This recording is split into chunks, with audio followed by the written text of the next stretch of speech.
আসসালামু আলাইকুম, কেমন আছেন সবাই? আজকে আমি দেখাবো জেএফকে থেকে দুবাই এয়ারপোর্ট হঠাৎ করে ইমার্জেন্সি আমাদেরকে বাংলাদেশ যেতে হচ্ছে। জুলাই 31 মানে জুলাই 31 তারিখে আমাদের বাংলাদেশে যাওয়ার উমরা করে বাংলাদেশ যাওয়ার কথা ছিল পরিবারের সবাই সহ, কিন্তু পারিবারিক কিছু কারণে আমাদেরকে ইমার্জেন্সি টিকিট চেঞ্জ করে বাংলাদেশ যেতে হচ্ছে। আমাদের অনেক প্ল্যান ছিল, আমরা উমরা করে মক্কা মদিনা ঘুরে দুবাই ঘুরবো বাচ্চা কাচ্চা নিয়ে। তো সেই হিসাবে আমাদের দুবাই আমার চাচা থাকে, ওনাকে বলেছিলাম, তো উনিও সব কিছু অ্যারেঞ্জ করেছিল। তো সব প্ল্যান এখন আমাদের মানুষ যা চায় সবসময় যে তা হয় তা ঠিক না। তো যাই হোক, আল্লাহ যা করে ভালোর জন্য করে। তো আমরা ইমার্জেন্সি বাংলাদেশে যাচ্ছি। চাচাকে ফোন করে না করলাম যে আমরা যেতে পারবো না, তখন উনি বলল যে অ্যাটলিস্ট ট্রানজিট নিয়ে যেন আমরা 2 দিন স্টে করি। তো টিকিটটা চেঞ্জ করে সেভাবেই করা হলো। তো এখন সবাই আর যেতে পারছি না, যেহেতু ইমার্জেন্সি যাচ্ছি। আমার ছোট ছেলে, আমি, আমার হাজব্যান্ড একসাথে যাচ্ছি। তো আমরা দুবাই 2 থেকে 3 দিন থাকবো। যেদিন যাচ্ছি তারপর আরও 2 দিন থাকবো, তারপর বাংলাদেশে যাব। তো এখন জেএফকে পথে বেনউইক, আমাদের বাসা থেকে খুবই কাছে জেএফকে এয়ারপোর্ট। ট্রাফিক না থাকলে 8 মিনিটে চলে যাওয়া যায়। মন খুব খারাপ, তারপরও যেহেতু ছেলে মেয়ে দুটাকে রেখে যাচ্ছি, মাকেও রেখে যাচ্ছি। জেএফকে এয়ারপোর্টে এখন অনেক কনস্ট্রাকশন চলছে।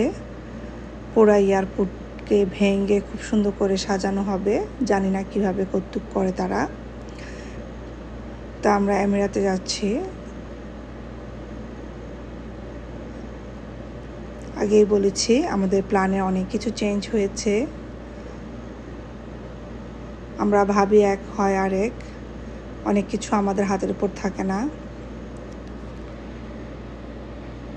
আমরা চলে আসছি এয়ারপোর্টের ভিতরে।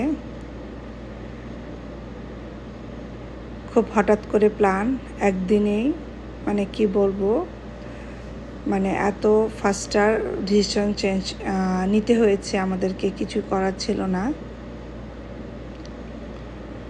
সামার টাইম ছিল।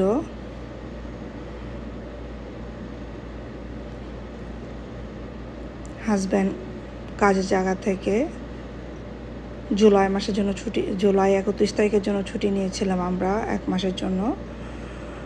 3 উইক্সের ছুটি সে পেয়েছিল। তো যাই হোক, এখন আমরা ইমার্জেন্সি যাচ্ছি। আমরা এখন বোর্ডিং পাসে চলে আসছি। বোর্ডিং পাস শেষ করে আমরা ভিতরে চলে যাব। আসলেই গরমের মধ্যে দুবাই ট্রাভেল করাচ্ছে। উইন্টার, নভেম্বর, ডিসেম্বর, জানুয়ারি, ফেব্রুয়ারি, এই 4 মাস খুবই ভালো।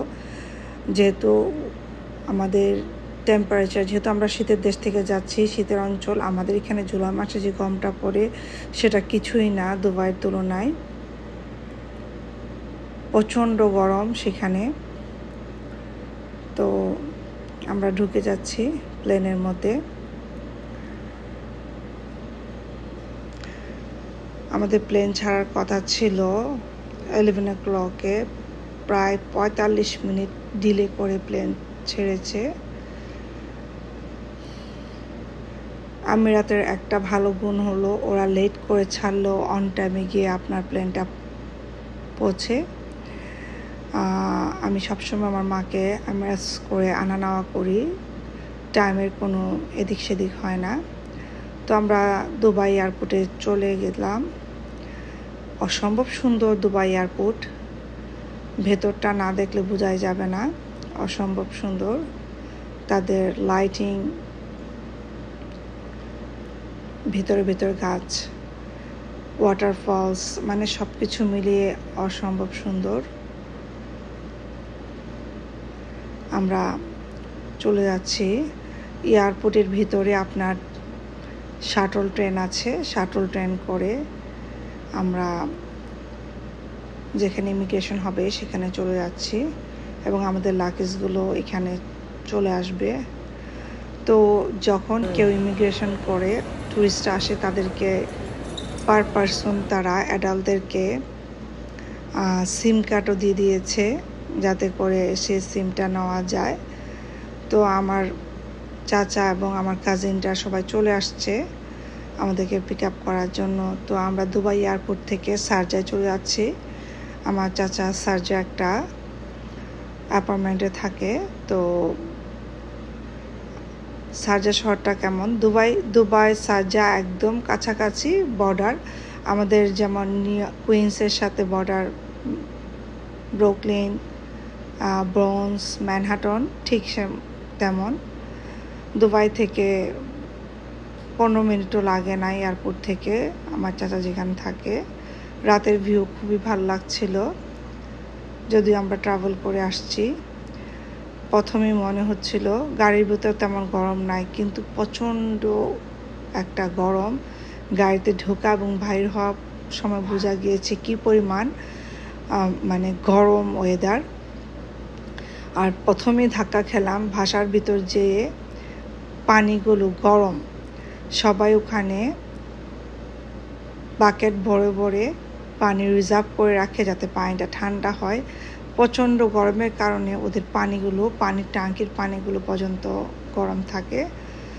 তো এত জার্নি করে এসে আমার চাচির হাতের মজাদার খাবার খেয়ে, অসম্ভব মজার খাবার।